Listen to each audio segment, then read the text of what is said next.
councillors and staff, and welcome to the December meeting of council. I would like to provide an acknowledgement of country and pay respect to the traditional custodians of the lands and waters of the Murrumbidgee local government area and to all Aboriginal elders past, present and emerging. We are committed to honouring the continuing connection that first Australians hold to Murrumbidgee land, waters and community as one of the oldest living cultures in human history. In the spirit of open, accessible and transparent government, and to ensure this meeting is open to the public, this council meeting is being recorded. This recording will be placed on council's website following the meeting. Okay. I think we will present an account report. My apologies. We'll move to the minutes of the ordinary council meeting held on the 18th of November 2025. Would somebody like to move, please? Move Councillor Saxby, seconded Councillor Storm. I'll put the recommendation that the minutes are noted. Those in favour, please say aye. Those against? Carried. Thank you.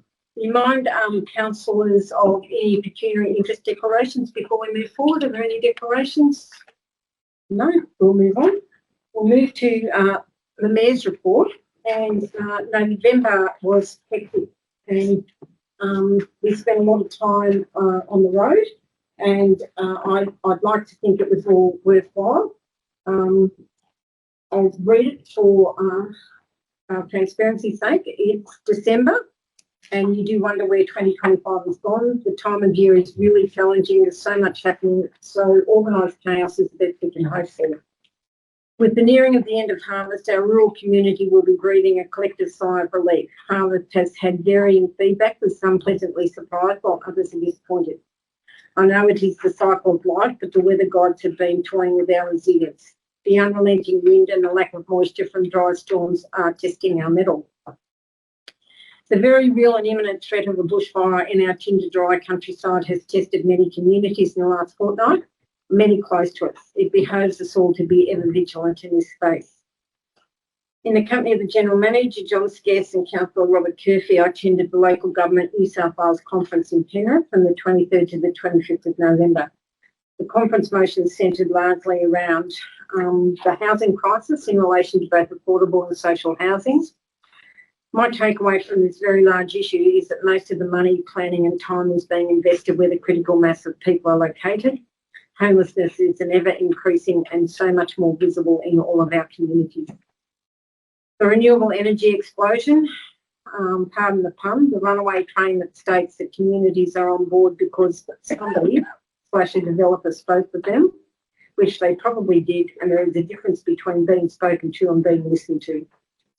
The unaffordability of energy affecting everyday Australians. The government insists that available power will be made more affordable and reliable with better access. Stay tuned.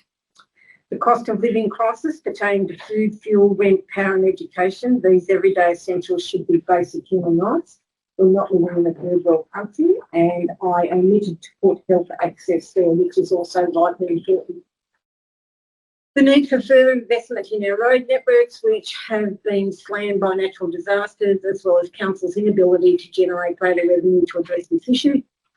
All council's deep-seated concerns surrounding the ongoing financial sustainability, general discussions including FAG grant methodology and dispersal of FRVs only being a band-aid fix.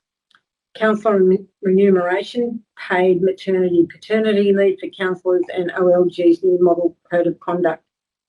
And we did have quite an eye-opening and not overly fearful address on AI, which was quite enlightening, really. So to those of you, it was a very packed program. There was lots to listen to. The more things change, the more things they stay the same.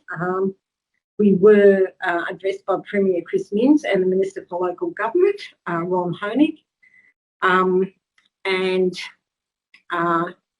The takeaway I took from it is that local government is doing the best they can with limited resources, and the unfortunate part about that is I do not see that the funding opportunities for our routine essential core areas is going to increase. The General Manager and I also attended a meeting with representatives from the State Planning Department regarding our ability to develop the 2 scoped residential developments proposed for Coleambally and Murrumbidgee, and that was a good meeting. We actually got a good hearing and made very clear that being a small council, we don't have the ability to just whip up $10 million, and we would be very grateful if they looked at us favourably with not a loan from T Corp, which would impose a huge financial comeback each year in interest, but an interest-free loan which we could then work hard on acquitting in as short a period of time as we could. The General Manager, myself and the senior executive staff have had many meetings with Energy Connect, Energy Co and Origin Energy. The process has been very difficult to navigate. These consultations are ongoing, not only with council but also with key landholders and other key stakeholders. Council hosted the latest meeting of the new Highway Task Force Committee in Murrumbidgee on the 2nd of December. Our ongoing advocacy centres around the flood mitigation at Marsden, the completion of the new Dubbo Bridge, the final sign-off for the Parks bypass, the works required in collaboration with the Inland Rail Development works that are being undertaken, and to accommodate the renewable energy infrastructure movement and data collection supporting safe movement for all road users. It's a huge advocacy brief, and it was. It does have some purchase, but it's something that we have to work really hard at. And on the 10th of December, Council hosted a staff recognition ceremony in Murrumbidgee. Staff formally acknowledged were Stephen Goodsall, Ralph O'Donnell and Trevor Bright, Scott Cox, Mark Parker and Stephen Mockhart, and Rhonda Cox and Chris Baldwin. Our community is most definitely richer for having these committed and loyal staff working for and amongst us. I've had the privilege of attending many presentation nights over the last fortnight. Thank you to Councillor Hayley Heath for attending Darlington Point Public School, representing Council. These special events are a true celebration of our students, teachers and of the communities that support and value our schools. Our rural community does an amazing job of giving our kids their start in life, and our schools play a vital part in facilitating this. The Coleambally Central School hosted a moving memorial event recognising the school bus crash that happened 50 years ago. This event, which resulted in the tragic loss of 3 school-aged children, has resulted in lifelong trauma for the whole community. It speaks volumes to the resilience of this very new community at the time, that through perseverance and an unshakable bond, the community has rallied and the unified support has enabled them to thrive. Living tributes by those directly involved honoured both the young lives lost and the families that continue to live and contribute to the Coleambally community. My last formal task for the year was to confer citizenship on 2 conferees in Darlington Point on the 4th of December. Raymond McKenzie and another conferee, who wishes to remain anonymous, took the big step of becoming Australian citizens.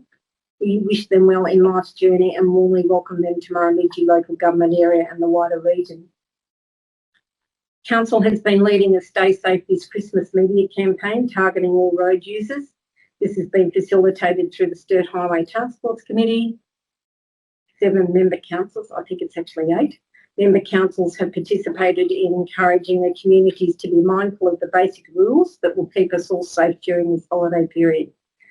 These rules include driving according to the road conditions, watching for unpredictable wildlife, abstaining from drinking alcohol or using substances that will affect your driving, be vigilant when overtaking, especially if the road usage differs from the normal, that is trucks, caravans and buses, and slowing down to turn. In conclusion, I wish you all a safe and Merry Christmas and a bright and happy start to 2026. Thank you to the wonderful staff of Murrumbidgee Council, to the General Manager and his senior executive, and to all councillors, all of whom work tirelessly for our communities every day. And below is just a list of meetings and events I'm attending. Are there any questions? No. Would somebody like to move, please, that the Mayor's report be noted? Moved, Councillor Turner. Seconded, Councillor Turkey. Those in favour, please say aye. Aye. Those against? Carried. Okay, we will move to the General Manager's monthly report, please. Thank you, Councillor Cray. Just a few items to update for this short month. The office, the Drury office, is anticipated to reopen on Monday the 2nd of March after all the trades have gone through. All the asbestos has been cleared. They're just working, it's getting painted now, so on and so forth. At this time, I'd signed contracts for 4 and 6 Guga Street, Arlington Point, to replace those homes. Haven't signed off on the other 2 properties at this time in Jerilderie. We're still working through some DA situations that may be relevant, particularly with the duplex. Collyhambley subdivision and the Wannamara estate, stage 3, as Councillor McRae alluded to in her report. We met some officials on the 24th of November. We did receive a good hearing. We're waiting for their reply. As Councillor McRae said, our simplest task that we asked for was just a no interest loan that we could repay as we sell the blocks of land to get things going. They spoke about the different programs that are there, the low interest loans and all of those things, and just pointed out to them that it is extremely difficult for us to be able to find $720,000 a year to pay these things off over 20 years ad nauseum and still do everything else that we're meant to do as a local government. The Collyhambley subdivision has been advertised on the 5th of December. The surveyors, I was told, were in the Wannamara estate last week doing the surveys over there. So hopefully we have some a scope plan to be able to circulate to council after, well, hopefully before Christmas. Would be nice. The target to commence and finalise both subdivisions, as I say, it's a target, is the 26-27 financial year. Long day care centre, because of the purchase of the additional lot in Beaumont Lane, we've advised the QBS firms that I'll get documentation to them in January. Once the transfer is complete, which shouldn't be far away, I'll get soil tests done on the land, and council will decide what we're going to do with where we're going to put the long day care centre. I'd love to take some leave, so I've got a recommendation there to take some leave from the 10th to the 18th of January. Just going to take some building material up to Macaulay. And I thought, why not? I'll start to put down all the known movements that I've got for 2026. And yeah, on the road again. Any questions? Are there any questions of John, please? If not, would somebody like to move? And the recommendation will be that the information contained in the General Manager's monthly report be noted and annual leave be granted to the General Manager for the period of the 10th to the 18th of January 2026. Moved, Councillor Black. Moved, seconded, Councillor Bryce. I'll put the recommendation. Those in favour, please say aye. Aye. Those against? Carried. Thank you. Item 3, please.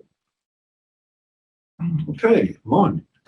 Request to suspend alcohol-free zone 2026 for Australia Day celebration. Thank you. Moved Councillor Kirky, seconded Councillor Strawn. Are there any questions regarding this? If not, the recommendation will read that Council resolve to 1, allow the prohibition on the consumption of alcohol in the vicinity of the council chambers, Civic Hall, Live Park and Powell Street to be lifted from midday to midnight on the 26th of January 2026.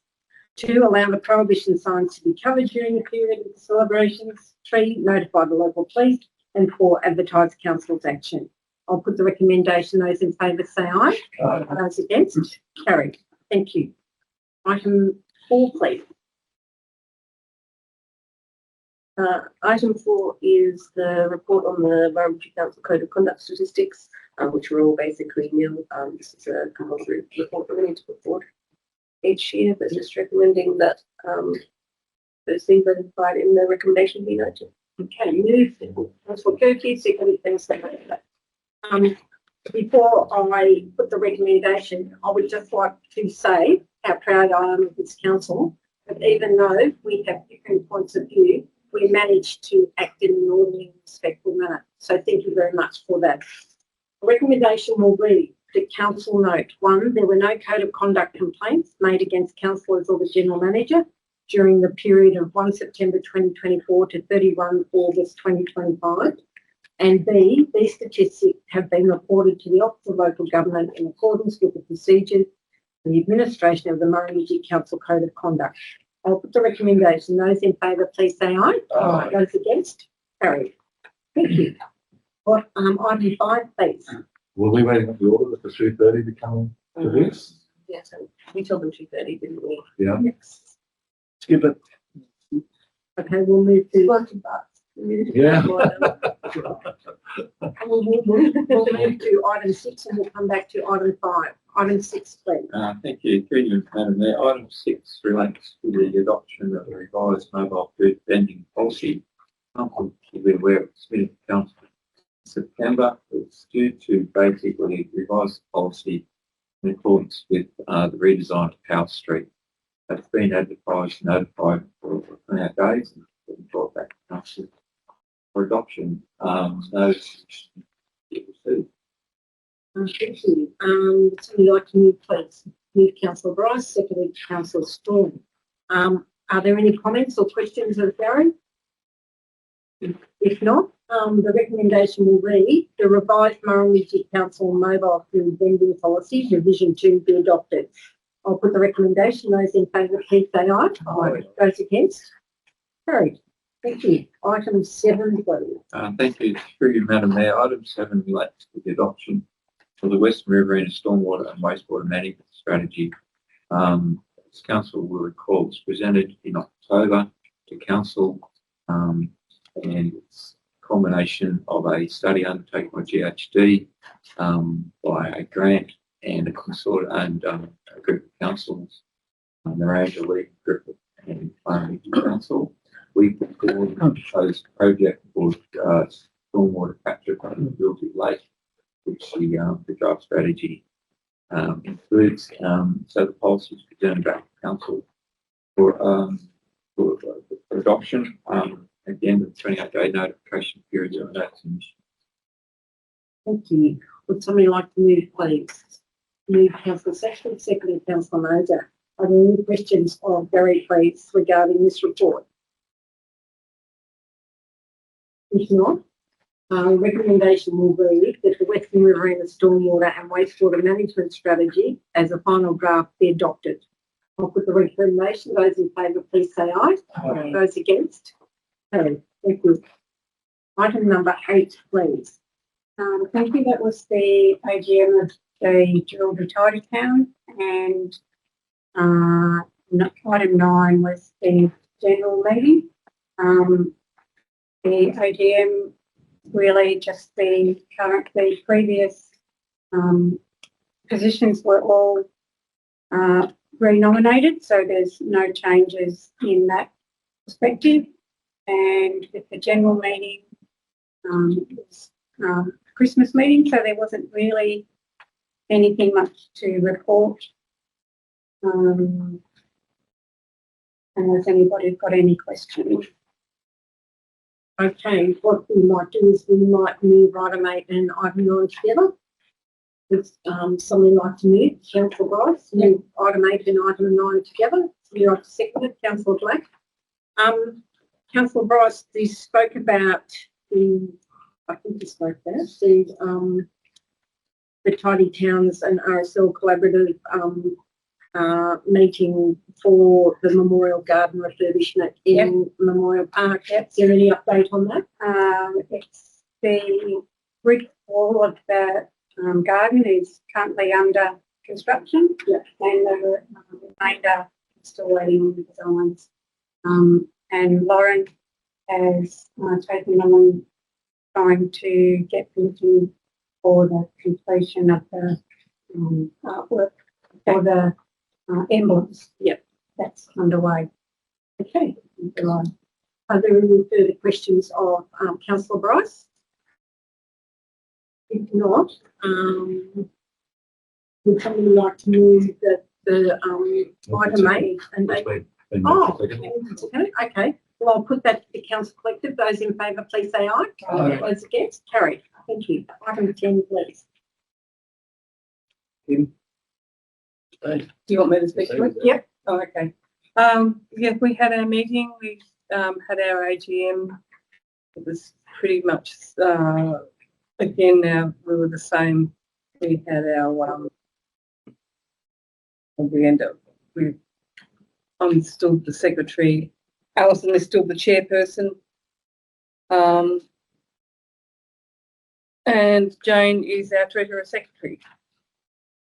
So, oh no, the treasurer is Alison Demanuel, sorry. And then we went on to our meeting for having it at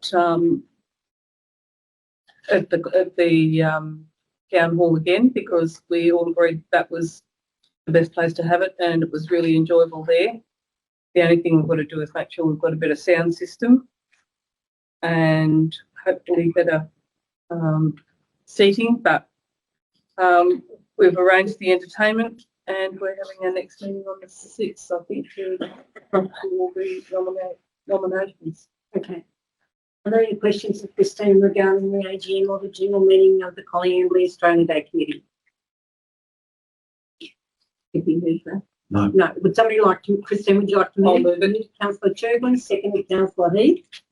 That item number 10 and item number 11 be noted. I'll put that recommendation. Those in favour, please say aye. Aye. Those against? Carried. Thank you. Item 12, please. Thank you, Councillor McRae. Item 12 is the New Highway Task Force meeting minutes. For any comments or questions, please.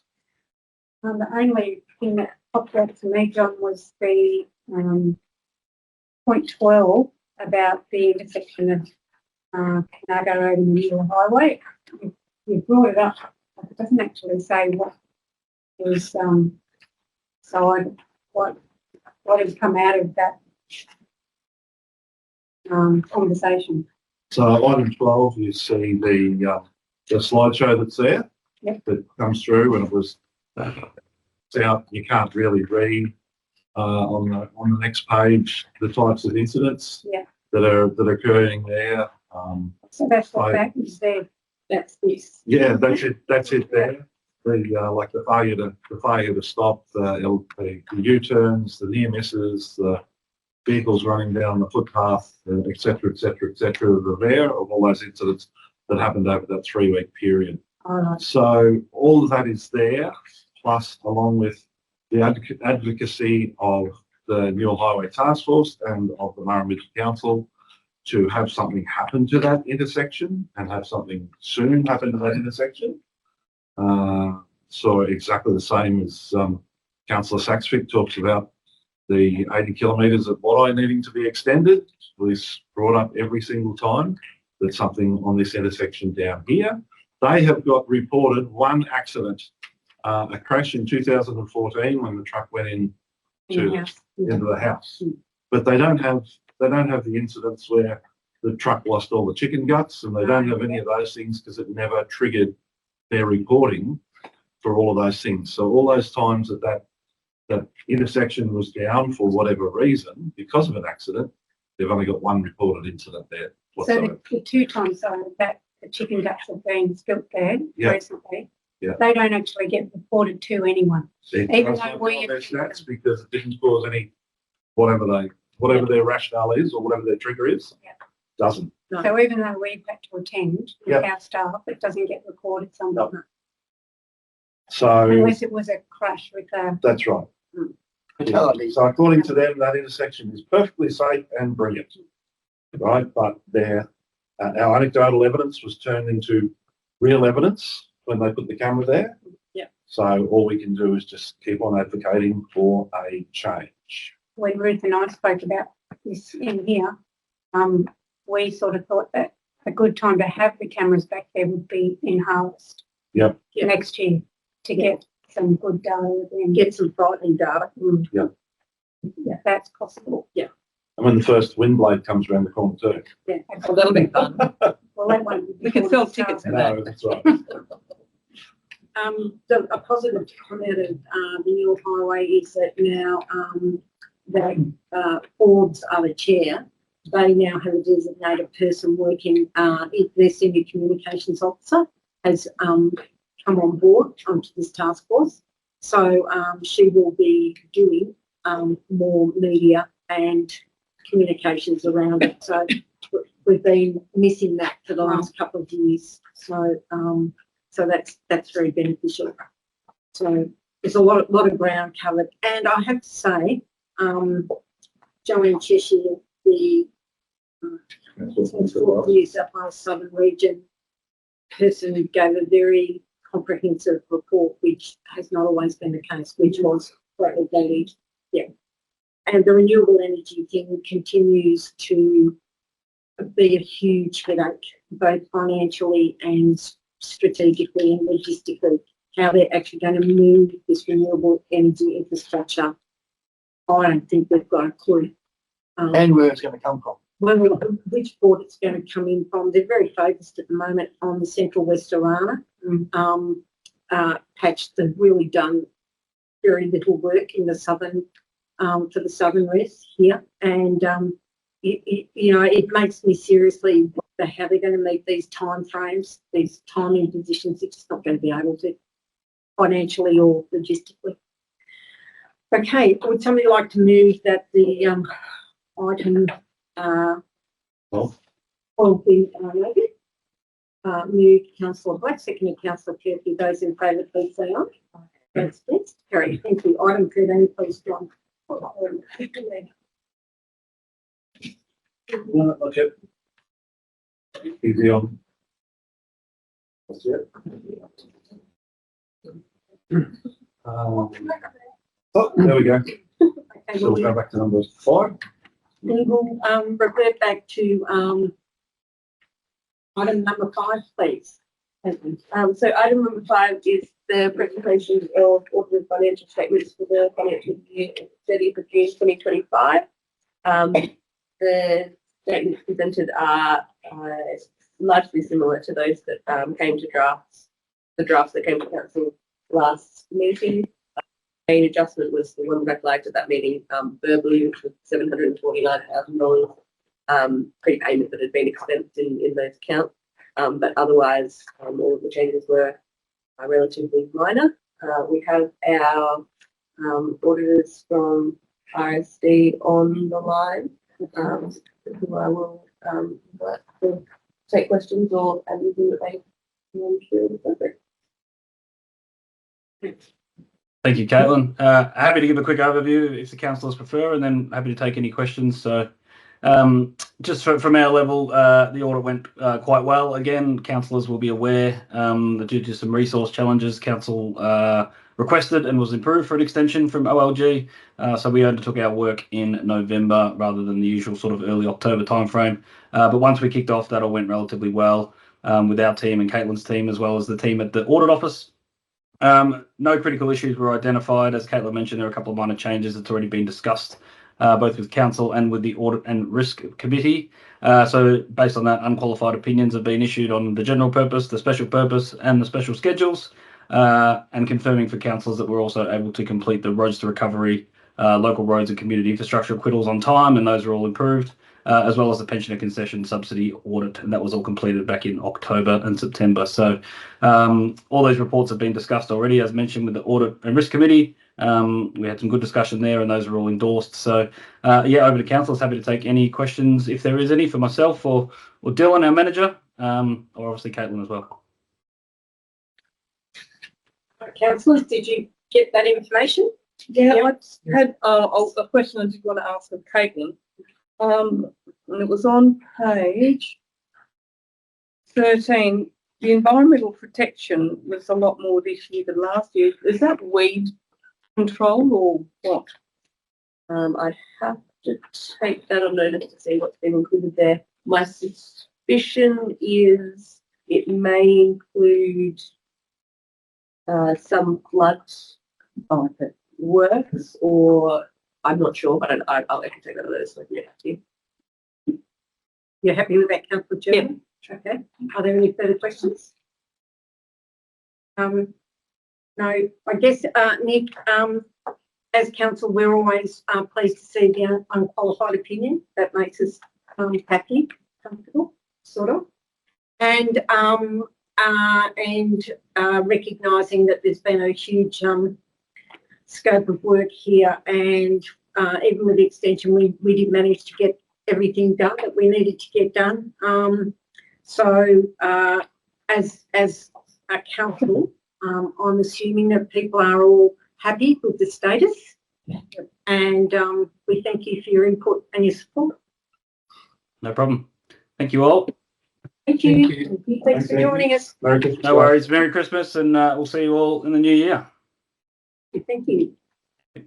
Well, if we move to, if there's no further comments or questions around that, we'll move to the recommendation that will state that the audited financial statements encompassing the general purpose financial statements, special purpose financial statements, and the special schedules for the year ended 30 June 2025 be adopted. Would somebody like to move, please? Move, Councillor Black, seconded Councillor Jurgen. And I'll put the recommendation. Those in favour, please say aye. Aye. Those again? Carried. Thank you. We'll now move back to 13. I think Councillor Crane, item 13 is the Sturt Highway Task Force meeting minutes. This was held in Balranald on the 4th of November. Good conversations were had. We've moved to 2 meetings a year. Our first meeting next year will be in Wentworth, and we have the mayor from Mildura and his team coming across, and we'll reach out to Swan Hill as well and to see who else. Engage the member for that area down there, which is the shadow local government's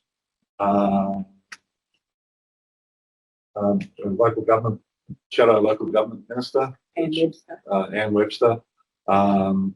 She facilitated some of those things for us, and we're inviting them to come along to partake as part of our task force to get it back onto the national stage. We've certainly shaken it up for New South Wales, and I'd like to put a big thank you to Julie as our secretariat for the year and moving forward in relation to this space, as well as to Anne Lyons with the communications that we've had out, particularly with the communications plan, our strategic documents, and now our messages that we're putting out there on safety. I'd like to thank Anne for all those things to get out as well.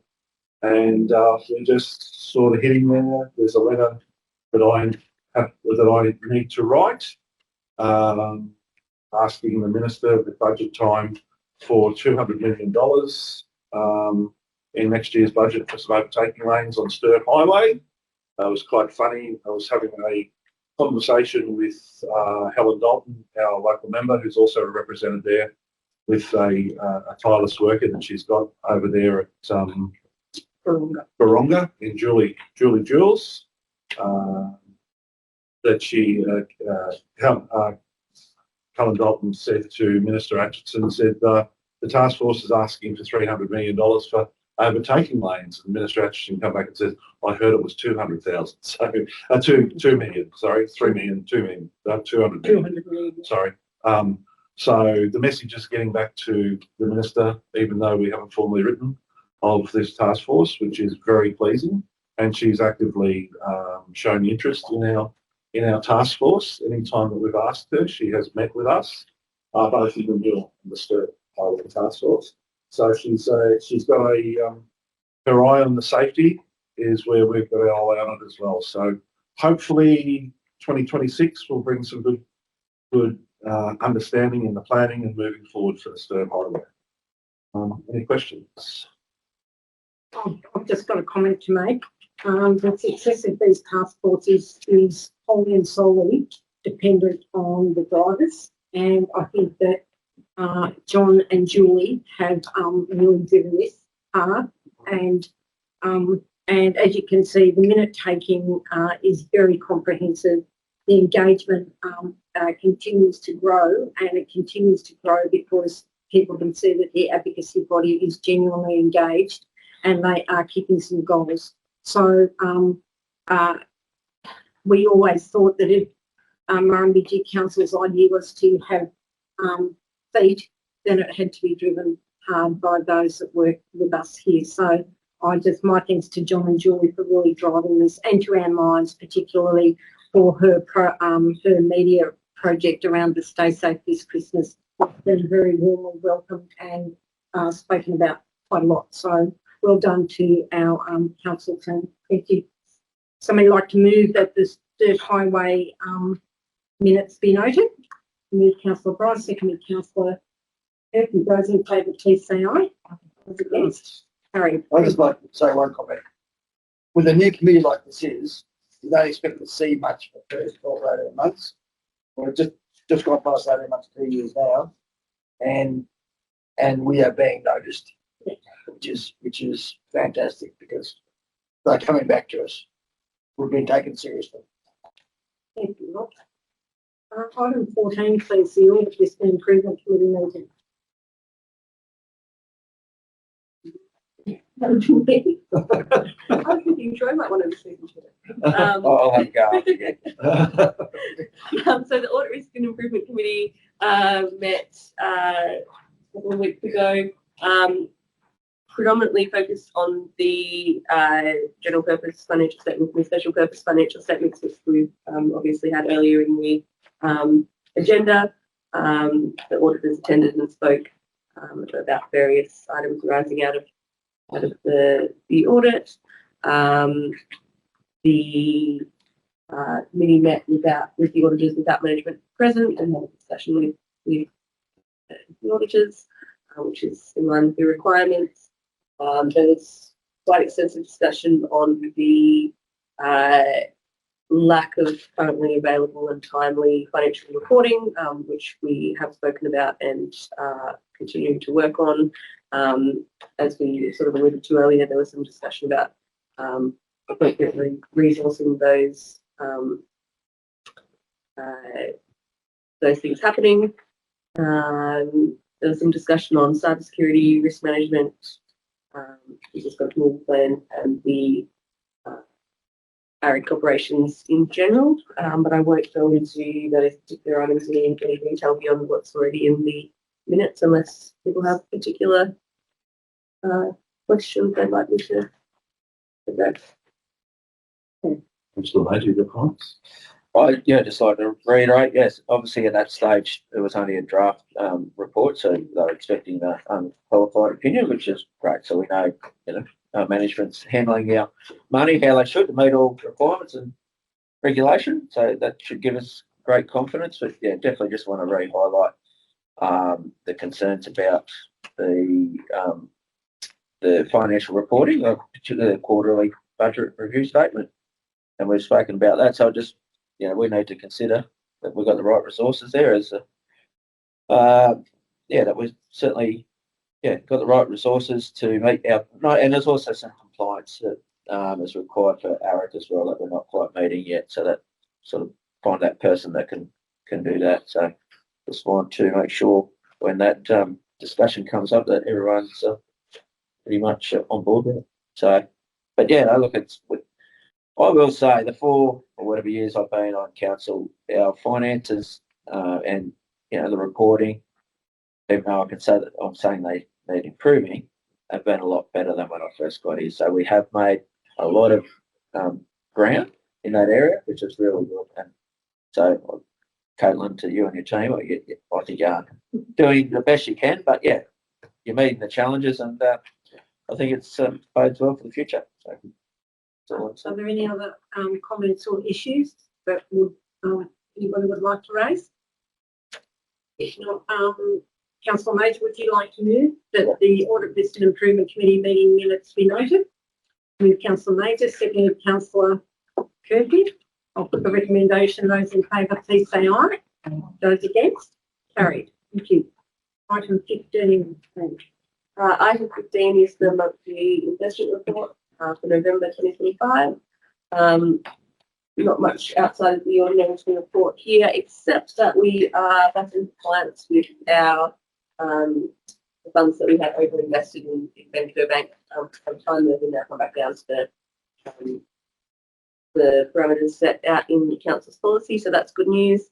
Other than that, performing over the benchmark, there's just under $30 million invested at the end of last month, and just recommending that council note the report. Somebody like to move, please. Move Councillor Major, seconded Councillor Bryce. Are there any questions of Caitlin, please? If not, the recommendation will read that council note the monthly investment reports identifying all money council has invested under section 2625 of the Local Government Act 1993. I'll put the recommendation. Those in favour, please say aye. Those against? Carried. Thank you. Item 16, please. Thank you. Through you, Madam Mayor. Item 16, monthly job application for delegation list. Again, information, and recommended that we put the information be noted. Just one question, Gary, about the first one, the incinerator. Yes. Is that generating electricity or anything, or just as incineration? To be perfectly honest, Councillor Black, I'm not sure whether it's for biochar or generation of electricity. I'm not aware. So, Gary, you could bring that information back to us, please? Absolutely. Okay. Any further questions of Gary, please? If not, would somebody like to move the recommendation, please? That Councillor Churgman, seconded Councillor Strawn, and the recommendation will read that the information contained in the development applications approved under delegation of November 2025 before be noted. Those in favour, please say aye. Aye. Those against? No. Thank you. Would somebody like to move that we move into confidential, please? Move Councillor Heath, seconded Councillor Sexton. Those in favour, please say aye. Aye. Those against? Carried. Thank you.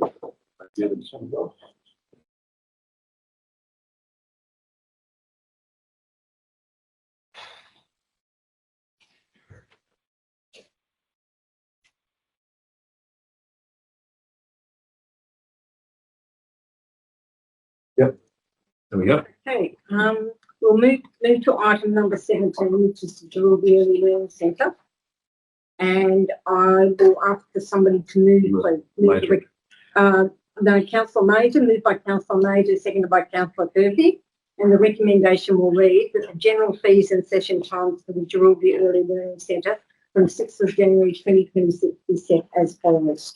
I put the recommendation. Those in favour, please say aye. Aye. Those against? Hold on. 2, subject to the receipt of the Start Strong for Community Preschool funding, Council continued to provide 2 days low-cost preschool to families using a fee structure similar or effectively equivalent to the below. And 3, the provision of lunchtime meal services at the Murrumbidgee Early Centre ceased from the 6th of January 2026. I'll put the recommendation. Those in favour, please say aye. Aye. Those against? Carried. Thank you. We move to item 18, please. And this is in relation to the Darlington Point Long Daycare Facility operation proposal. And moved by Councillor Sexton and seconded by Councillor Heath. The recommendation will read that Council thank the proponent for their operation proposal as detailed within this report, declining their proposal. I'll put the recommendation. Those in favour, please say aye. Aye. Those against? Thank you. So now.